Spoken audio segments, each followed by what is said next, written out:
Good afternoon. Welcome to our Midday Mull for Tuesday, the 29th of September. Continuing to look at the ministry of Ezekiel. In chapter 14, he condemns idolatry in Israel.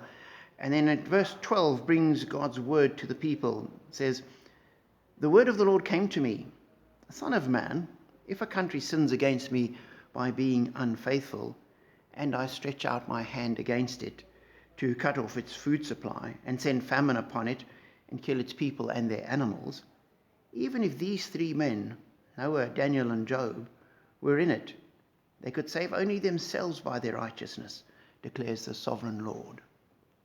Now, there's a lot in the passage, apart from the fact that in the 21st century we don't sit easily with the idea that God would send judgment and kill people. We balk at that idea, and yet we're very quick to say, God, sort out this world, judge the evil. But maybe we're not so happy with that. However, that wasn't what I was wanting to look at.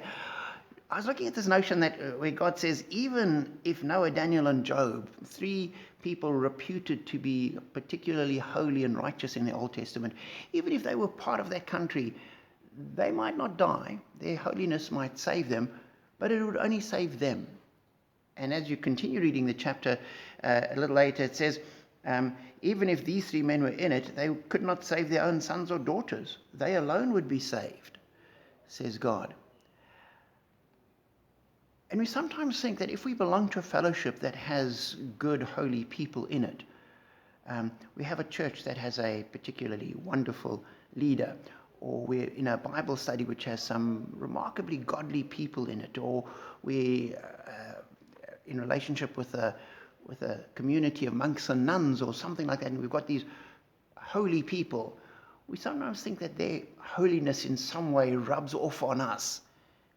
And what Ezekiel says is, no, it doesn't. Each one has their own account with God, which on the one hand is a little concerning, but on the other hand is a great encouragement. What it says is that each one of us is important to God, and God doesn't want us to come to him second hand. We need to come to him directly. He wants each one of us to be a Noah, a Daniel, a Job, that walks with him, that listens to him, that engages with him. We're not dependent on anyone else. And so if you have a great leader in the church, that leader can fail, and too often they do. And if we're relying on that person, when they go wrong, it upsets the rest of the church and upsets many other people's walks with God. Whereas if we say, each one of us has our own walk with God, and we will read God's word, and we will listen to God, and God will engage with us, then we're not at risk from other people.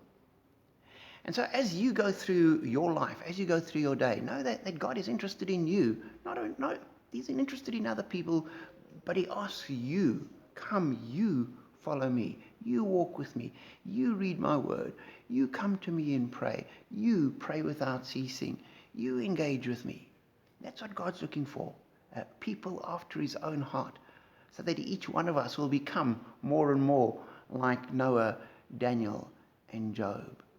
So be encouraged that God is interested in you. And as you engage with God, read his word, pray to him, know that he is listening and speaking and engaging you and drawing you closer to him. Know that that is true, and be blessed.